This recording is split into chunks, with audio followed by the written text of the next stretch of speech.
warahmatullahi wabarakatuh.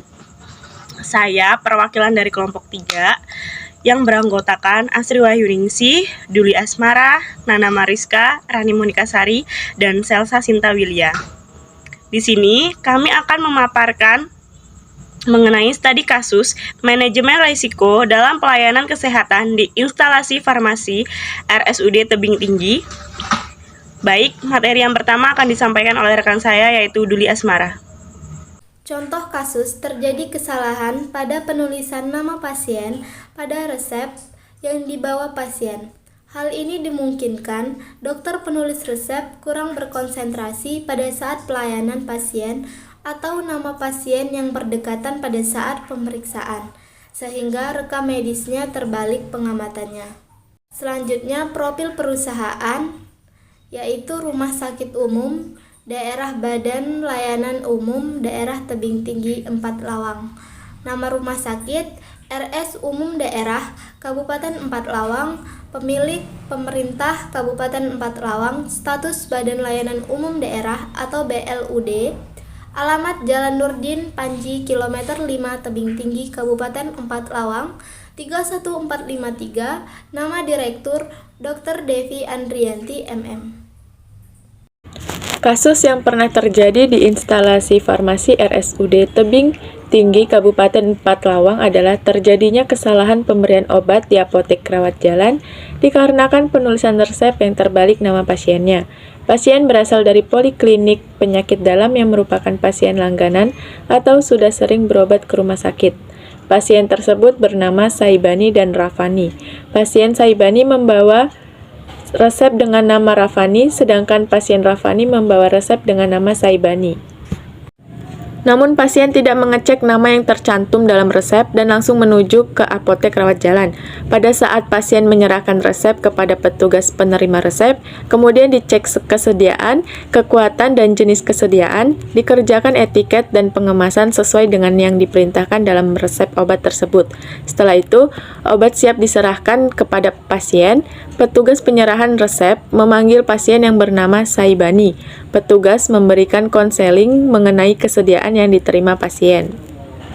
Namun kemudian pasien sedikit curiga dengan penjelasan yang diberikan petugas kepada beliau.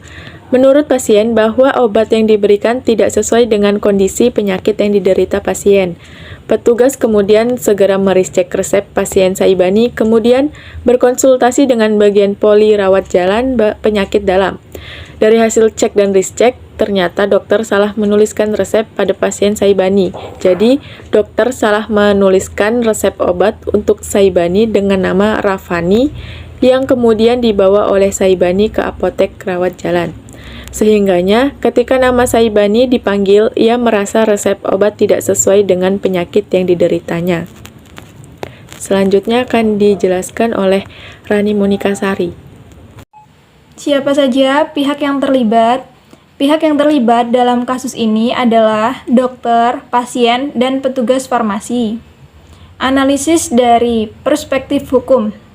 Undang-Undang Nomor 36 Tahun 2009 tentang Kesehatan mengatur hal-hal yang berkaitan dengan masalah kelalaian tenaga kesehatan pada pasal 29 dan pasal 58.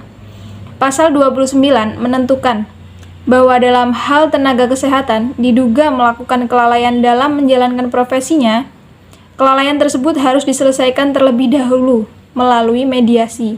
Sedangkan pada pasal 58 mengatur mengenai hak setiap orang untuk menuntut ganti rugi terhadap seseorang, tenaga kesehatan, dan atau penyelenggara kesehatan yang menimbulkan kerugian akibat kesalahan atau kelalaian dalam pelayanan kesehatan yang diterimanya. Berdasarkan ketentuan tersebut, terlihat bahwa penuntut ganti rugi ini baik karena diakibatkan kesengajaan ataupun karena kelalaian dalam pelayanan kesehatan dan penuntutan ditujukan kepada seseorang, tenaga kesehatan maupun kepada pihak penyelenggara kesehatan atau rumah sakit. Bagaimana upaya yang dilakukan dalam meminimumkan resiko tersebut? Dalam kasus ini, memantau resiko dengan melakukan cross-check terhadap persediaan obat dengan pasien apakah sesuai dengan keluhan pasien atau tidak. Jika ada nama pasien yang mirip, perlu dilakukan cross-check dengan petugas Polri rawat jalan. Dampak yang ditimbulkan dari kasus ini adalah adanya efek negatif dari kesalahan meminum obat yang tidak sesuai dengan penyakitnya seperti keracunan obat, alergi, kecacatan, lumpuh, atau bahkan meninggal dunia. Selanjutnya, rekomendasi agar kasus serupa tidak terulang lagi, yaitu pengendalian bersama petugas medis yang lain dari Poli Rawat Jalan, ZAL Rawat Inap, dan UGD yang terintegrasi agar kasus ini dapat ditekan kejadiannya atau bahkan tidak terjadi lagi di masa yang akan datang. Salah satu pengendaliannya adalah dengan menganalisa beban kerja petugas dengan pelayanan yang diberikan agar walaupun pada saat peak hour tetap dapat berkonsentrasi dan maksimal dalam melakukan pelayanan. Sekian pemaparan dari kelompok kami, kurang lebihnya kami minta maaf. Kami akhiri, wassalamualaikum warahmatullahi wabarakatuh.